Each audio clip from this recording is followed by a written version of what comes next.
Question 4 was as follows. That is A. In a group of 60 football fans, 37 support team A, 28 support team B, and 29 support team C. 2 support team A and team C only.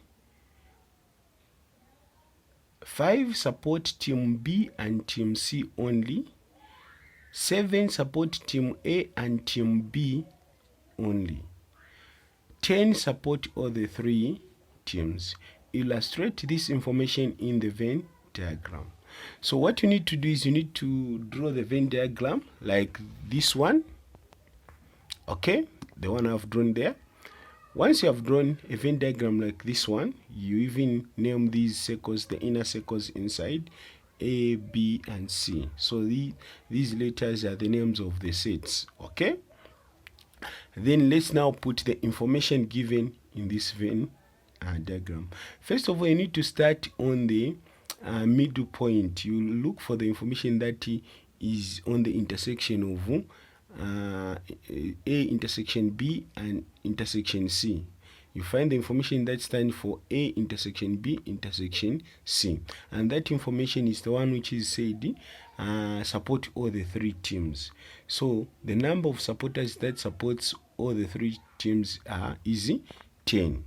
So I'm going to write 10 there on the intersection of A intersection B intersection C. That's why I've written 10. Okay, once we've done that, now we can fill in this intersection section, the remaining intersection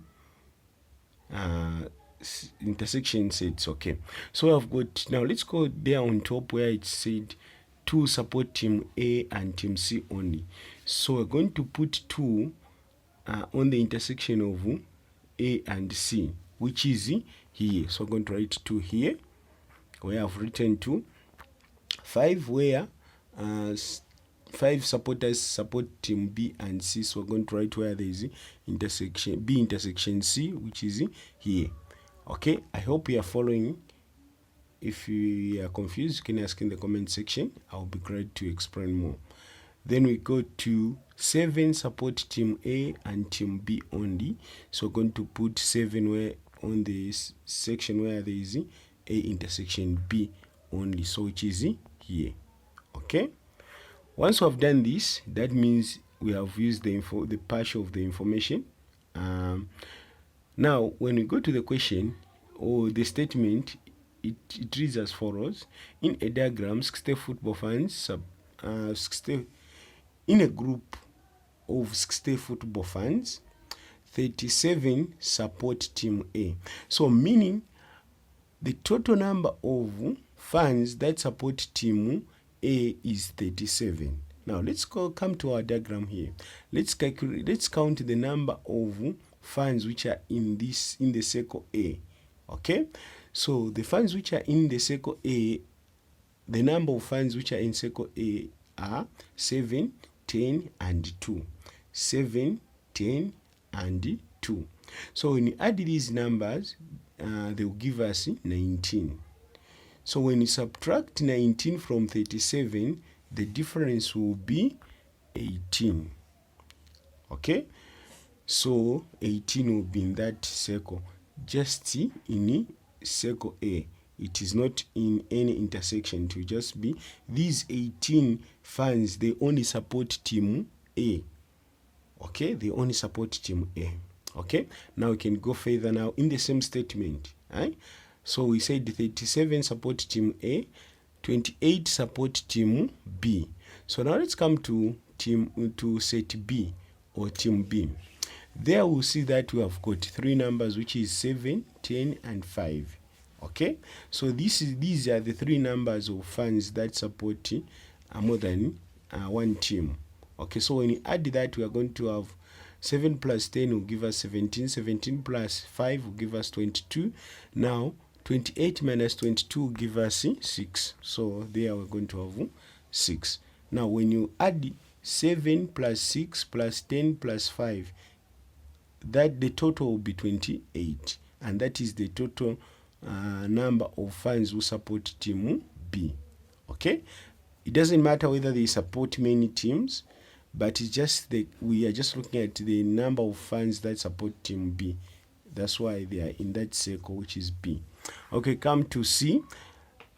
In the statement, and it continues and says, and 29 supporters, 29 support team C and 29 support team C. So meaning the total funds of team C is 29. Now, as you can see in the set C, we have got 2, 10, and 5. 2, 10, and 5. So we need to find the difference of the sum of these three numbers and 29, which is the total. So when you add that, it's going to give us 17. 17 minus, okay, 29 minus 17 will give us 12. Okay. Now, that way, we have fully illustrated the information in the Venn diagram, which is given above. Okay.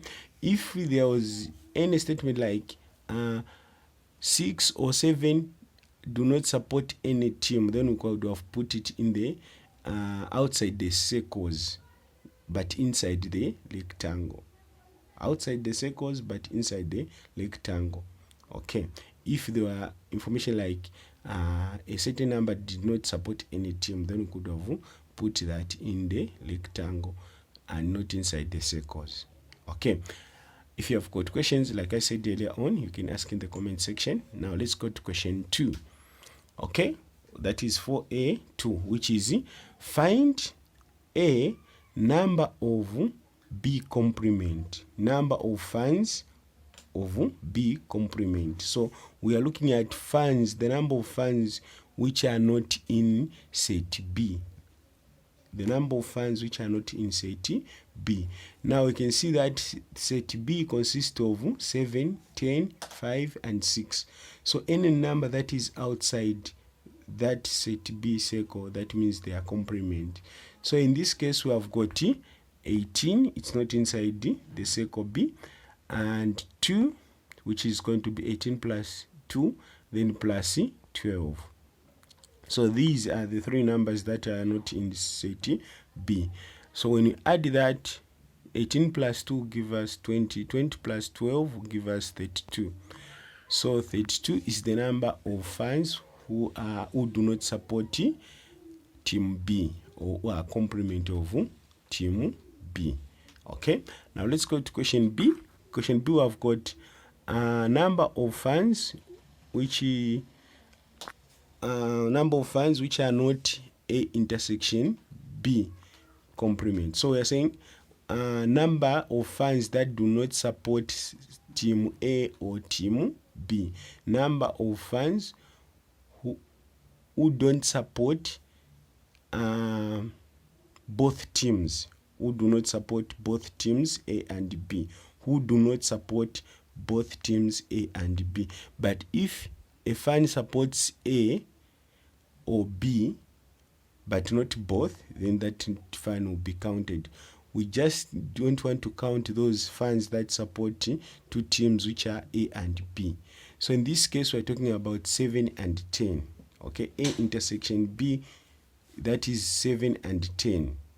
Now, when we say complement, we want those who do not support, who are not members of intersection A and B, which is, we're going to exclude 7 and 10.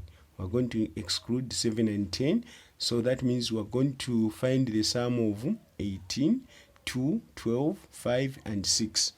Okay? So the sum of that is the answer for that question. So in this case, we can also do like this. We just go get the total number of funds, which is 60. I'm going to use a different method, which is different from the one I used in the question A, so that you can also understand the other method that you can use. And remember, the method I'm going to use here can also be used in A and also in B, or even in C. Okay, so what I'm going to do is I'm going to use the total number of funds, then which is 60. Then I'm going to subtract the total, the number which is on intersection, the total of the numbers on the intersection of A and B, which is 7 and 10. So I'm going to say minus 10 plus 7. Okay, so before I go any further, I'm going to find the sum of 10 plus 7, which is 17. Then I'm going to find the difference of 60 and 17, which is 43. So the number of funds that are not found in A intersection B is 43. So 43 is the correct answer there. We come to C, which is saying find the number of funds who are not A union B. So when you say A union B complement, you want to find the number of funds who do not belong in A union B. And when you look at that, that means that statement is asking us that we exclude any fund that is found in set A or set B. Any fund that is found in set A or set B. Whether it supports both, it supports 2 teams or 3 teams or whatever, but as long as it's in set A or set B, we shouldn't count that fund. So in this case, that means we are going to remain with only 12. So 12 is the number of funds that are not found in A union B complement. Okay, so those are the answers examiners expected. Let's go to question 4B.